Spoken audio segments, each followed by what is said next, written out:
All right, so let's take a look at both the Xfinity Series and the Truck Series for Darlington this week. Probably gonna be a shorter video just because it's the Truck and Xfinity, and it's kind of the same deal each and every week.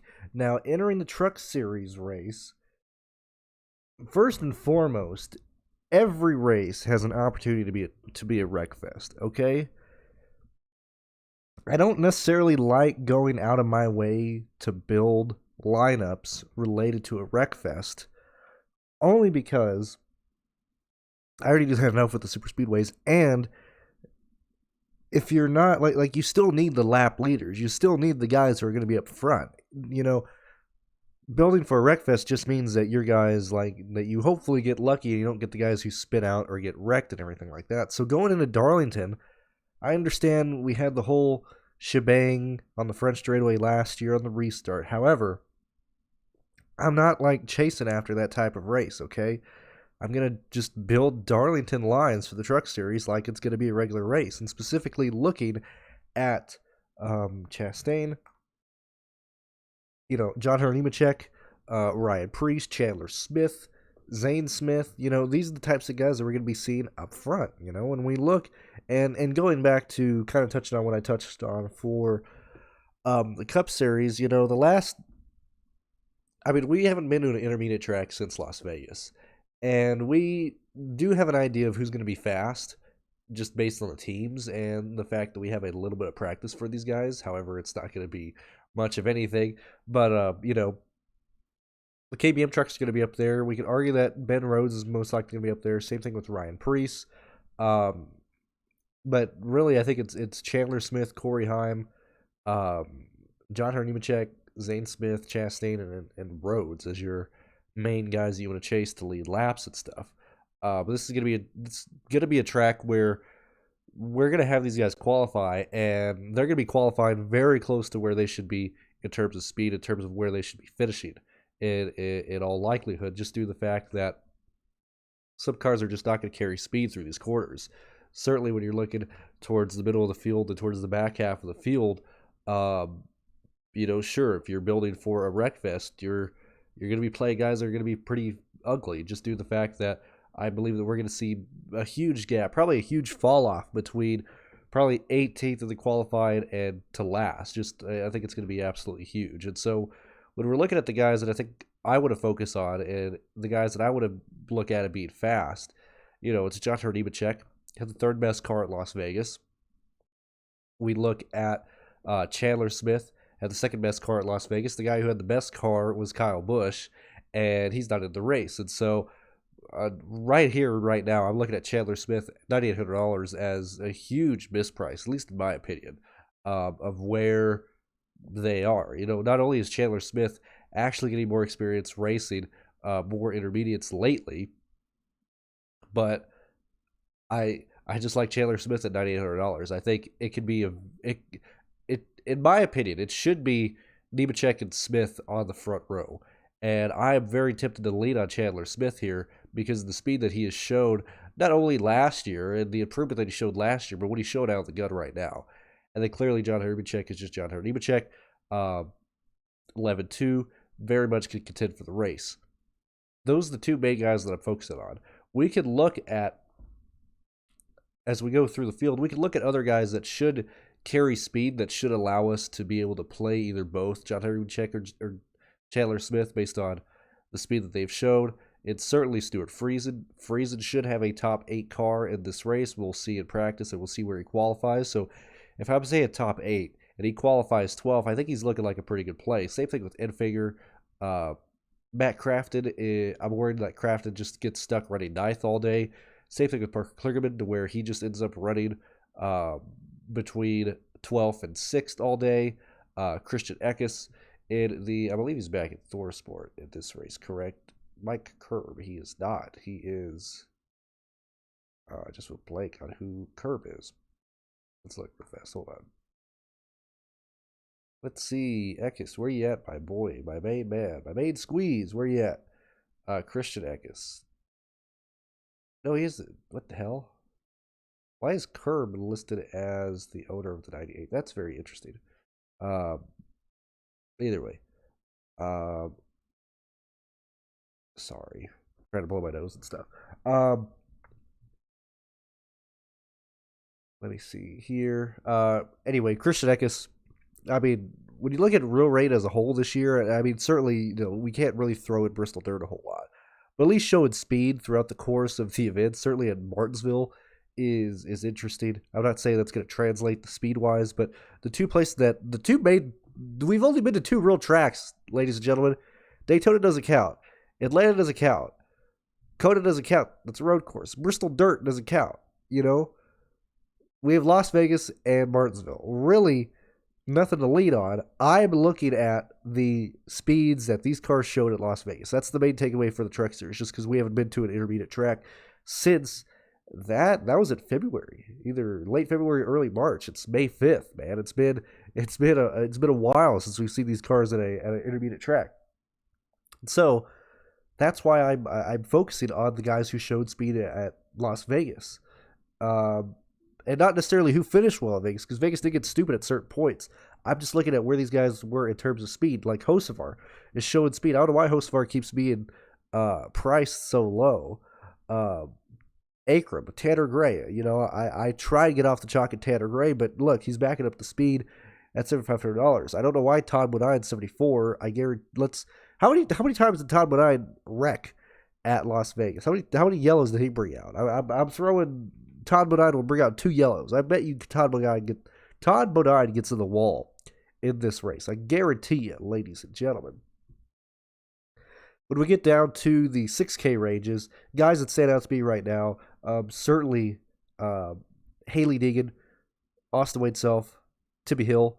I am very interested in Kobe Howard for Bill McAnally, because this is where he had his first or second start last year in the Kobe Rohal 9 car. And sure, he has the 13th place finish. However, he did bring out a yellow. He did almost destroy the car. But Kobe Howard showed incredible speed here last year in the Cody Rohal 9 truck. And I'm very interested in Kobe, very interested in Timmy Hill, very interested in Austin Wade Self. Brennan Poole can't do it. Lawless Allen probably can't do it. Danny Bode, I am interested in Danny Bode. Back in the series for $5,600 in a Young Motorsports car. I think that is very on par of what he had in the On Point machine last year. I like Danny Bode at $5,600. Jesse Little, $5,200. I like that. We can take a gander at Blaine Perkins. I just said the amount of speed that Kobe Howard showed last year in the car. And I think that could very easily translate to what Blaine Perkins can show in this. Certainly for $5,000, that's underpriced. Spencer Boyd works in most situations, whether it be a wreckfest or just general guys being stupid. $4,900, most likely going to start towards the rear. The return of good old AO, 47, and Josh Reum, 46.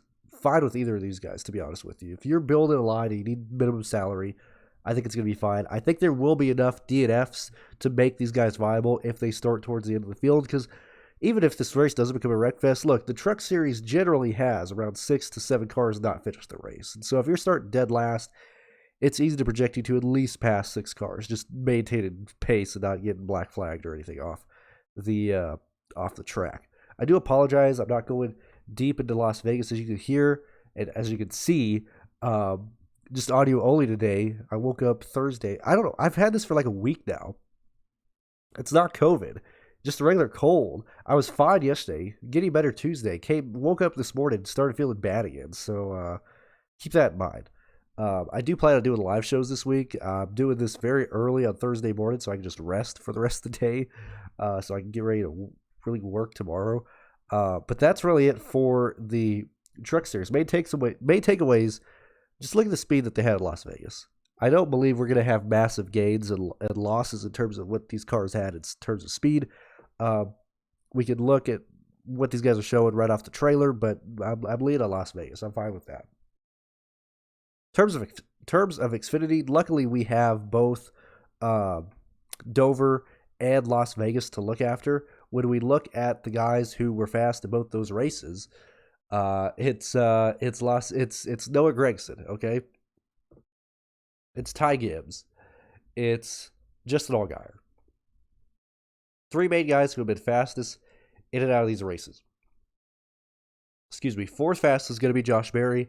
I throw Chase Elliott in there for number 5. However, I don't necessarily think that this Junior Motorsports 88 entry, which I also want to add, is very weird that they're like, Dale Earnhardt Jr. is bringing the 88 out of retirement. It's been a long time since we've seen the 88 car in the Xfinity Series. It's been a long time since Junior Motorsports has entered the 88. Do these reporters not watch races? Do these reporters not pay attention? Miguel Paludo was in the 88 for Coda. What are we talking about, ladies and gentlemen? What are we doing? The 88 ran road courses last year. What are we talking about? Just the 88 is back in the Xfinity Series. What are you talking about? It's been back. It ran this year. What are we doing? Anyway, so I would easily put Elliott in the top 5 right now. We're gonna check it out in terms of speed. This track has been very kind to Elliott in the Cup Series cars. I know he doesn't have the finishes, but he's usually, and I hate saying, well, he's usually consistent, but I'm just saying that as a blanket statement because we need to, at least entering this race, where does Chase Elliott line up with Allgaier, Ty Gibbs, Gragson, those 3 guys? Who could he beat there? I think he can beat Allgaier. I think he's very much on par with Gragson. I think he's very much on par with Gibbs. Just depends on what the car is bringing him. If Elliott doesn't have the speed right off the bat to where, I'm not even saying he needs to be the fastest car. I mean, I want to see Chase Elliott have top 3 speed off the trailer. If he's 4th, I'm concerned that he can finish 2nd in this race and not get the win. This is very much a situation to where we're going to see cars get spread out. This race is going to be determined on a long run, and it's going to be determined, I think it's going to be determined late in this race. We've seen it the last couple of times. The Xfinity Series has gone to Darlington. We have late race passes within the last 20-ish laps following a long green flag run. And so does Elliott have that long run speed? That's what we want to try and find in practice. I doubt we're going to be able to find it in practice just due to how the practice session is most likely going to go. But we can infer, at least looking at the practice speeds, of where, if we're seeing any fall off right off the bat. This is going to be a race where I'm chasing the stage 3 long run green flag. I would not be shocked if we run stage 1 with probably a yellow halfway due to a spin, maybe even off the restart.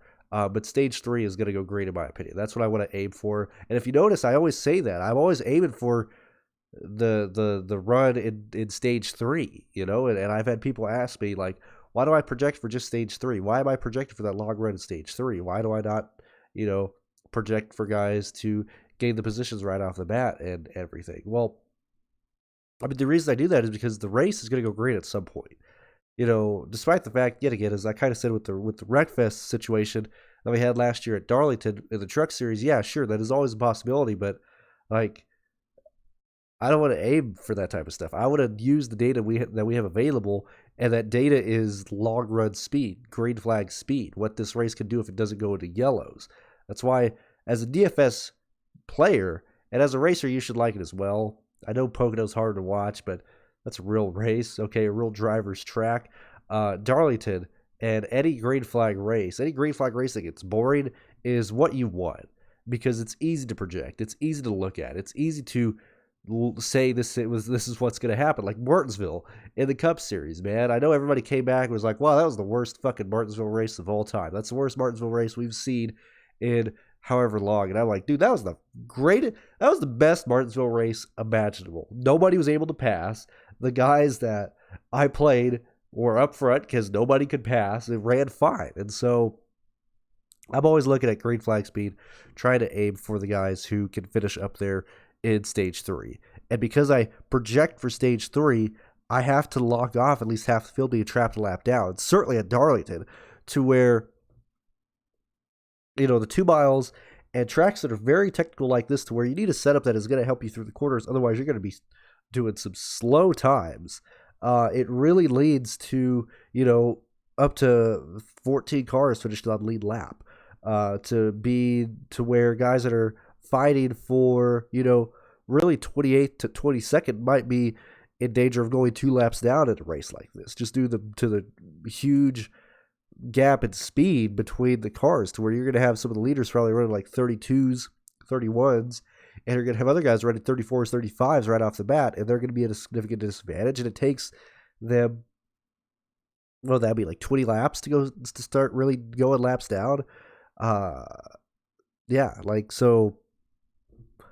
The main concern is that we've seen the Xfinity Series particularly get stupid out of turn 2 on the restarts, but no real way to project for who's going to get involved in the wreck. Anyway, Gregson, Gibbs, Allgaier, Elliott, probably top 4. Throw Barry in there. I don't think Tyler Reddick is going to have the speed here. I really, really don't. I don't. In terms of speed of winning the race. Now, look, prove me wrong. Show me what you show in practice, But I'm concerned Reddick ends up running 4th all day. I'm concerned Elliott runs 2nd all day. That's the main concern. We got to see practice sessions and all that type of stuff. AJ Allmendinger, I'm afraid they're getting too trimmed out. They did fix the car. They really saved their ass at Darlington this last week, because they were really off the pace. In terms of what, I would say off the pace of like going to laps down, but in terms of what they want to do, very off pace, running 10th, 9th for the majority of the day, making some changes late in the race and coming up. But I do believe that AJ Allmendinger, and really Colleague as a whole, we saw Landon Castle move up, we saw Hamrick move up, and we saw AJ Allmendinger move up in that race over the course of the green flag run that we had. However, I'm concerned that these guys are too trimmed out and they're just too tight and they can't make up gains by diving to the bottom on the exits of these corners to get the run down the straightaway. That's my main issue there. I would not be shocked if we see the exact same situation as we did last weekend at practice and it qualified for Colleague to maybe not qualify where they should be qualified. Johnson, you've been checking the Sam Hunt car. I think $94, very attractive price. With the field that he's in, he's most likely going to be starting around the 10th place. Just show the speed. Can we get up to 4th? Can we get up to 5th? I don't think we can compete for laps led with John Nemechek this week. We're going to see. Creed's going to be a no for me. Ryan Truex in the 18 car, best car from this stable outside of Gibbs, and certainly the best on pit road. I like Ryan Truex a lot for $9,000. Very easy price tag to pay off. Very easy race for him to pay off, of a race that I think will go great at a race that I think equipment is going to be a huge factor in this race. I like Truex. I don't mind Jones. Sam Mayer has never seen a wreck that he hasn't want to be a part of, but $8,600 makes me feel okay with playing him. Austin Hill. Still, I don't understand the pricing, man. Austin Hill is showing speed. I know the finish outside the top 10 at Dover isn't the greatest thing on earth, and when we look at how they ran at Vegas, not the greatest thing on earth, but it's $8,200 for the RCR guys, and I think Austin Hill is going to be just fine. I'm not concerned about Austin Hill. Riley Herbst's not showing the speed. If you get a situation like last week to where Castle ends up qualifying poorly, and he can make it on place differential alone, and going back to why I think this race is going to go green, despite the fact that I was talking about how Colleague might run into a situation where it's too tight, it's too trimmed out, that he won't be able to really dive down the corners. When we're looking at equipment in terms of speed, this is a track where it's going to show up within the first 10 laps. So even if Castle or AJ Allmendinger or something, they end up start on a restart, 12th, 13th, 14th, they're going to be able to, on the long run, get into the top 10, run 10th, run 9th. Landon Castle, $7,900, don't mind it. Not going to be going to Jeb Burton. Ryan Sieg showing speed. I'm very interested in Ryan Sieg here. I think he could be a contender for a top 11. Moffitt's going to be a no for me. Alfredo. Also, the tire wear is going to be a thing as well. These teams are going to be very, very tight on tires. So maybe the R Motorsports guys gambling it, but that's the only way I could see it really happening there for them. Brandon Brown, yes. Snyder's going to be no, at least right off the bat, in terms of price, just in terms of what I think they can do. Jeremy Clements was very interesting. Um, I just, I was very shocked last week by the pace that the 51 machine had. Now, I understand he spun, and I know for a fact that, when he got up in the wall, you could see that the splitter went under the safer barrier, and that's what really yeeted him around stupidly quick.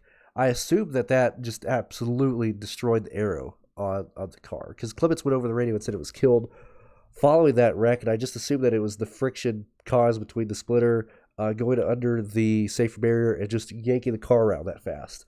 Um, but even before that, Clements didn't show the speed that I thought they would right off the bat. Very interesting thing to keep in mind. Carl Log, $6,600. I think I'd much rather go to Alex LeBay in this range. It's funny that Alex LeBay has been falling down the salary, and JJ's been going up and up.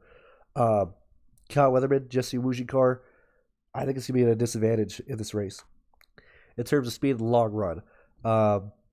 Very close situation to where Kyle Weatherman might just end up finishing 26, and that's not really going to be able to do anything. I like Josh Malicki. I like him in the Tommy John Martin's car. I'm fine with that. I'm probably going to be chalk there. Same thing with Tommy Joe being back in the car. I think Tommy Joe, Kyle Sieg, those are the plays in the 5K range. We can see what Timmy Hill's bringing to the table in terms of sponsorships. I'll check it out. See if I can figure what Carl Log's planning with the second entry again. I assume he's going to be the 13 car again. Let's look. If it's the same thing, yeah, he's in the 13. Gotta take a look and see what that car is going to be running. Outside of that, if we're going to the bottom, it's probably going to be David Starr again.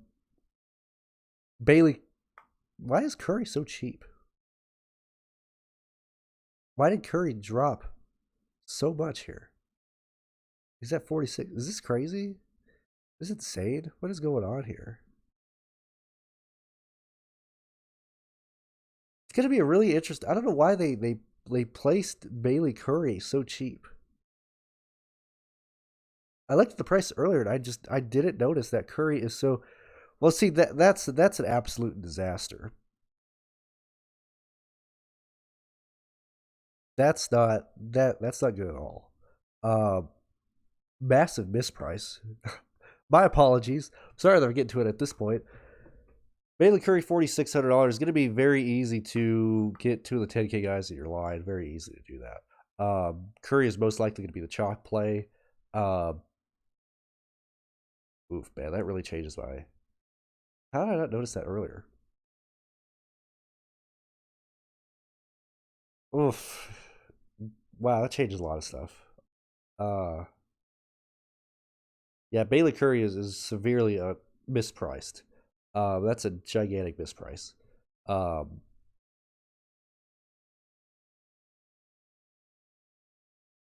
Could be a situation where I just say screw it and go 100% on Bailey Curry. Just due to the fact that what we could get in the rest of the line from there. We'll see what Curry does in practice. I doubt it's going to be anything that really shocks me. I really hope Bailey Curry qualifies top 15. To be honest with you, just to get the ownership off Bailey Curry. But yeah, right now for me, that's fine. Like, see, I'm pretty aggressive. I'm perfectly fine if Curry wrecks out or something that doesn't concern me a lot. If I lose $100 off of Bailey Curry, that I'm not going to hang myself. But Bailey Curry, $4,600, basically mid price. I'll probably go 100% right now. Right now, 9:45 on a Thursday morning. Clarify that I'll be overweight on Bailey Curry. That's my takeaways from there. So I do apologize that you've had to listen to my voice and everything, but I want to get something out. Just I don't know what's going on. Hopefully I can just rest for the rest of the day and get ready to do the live shows and everything, because I would like to do that again this weekend.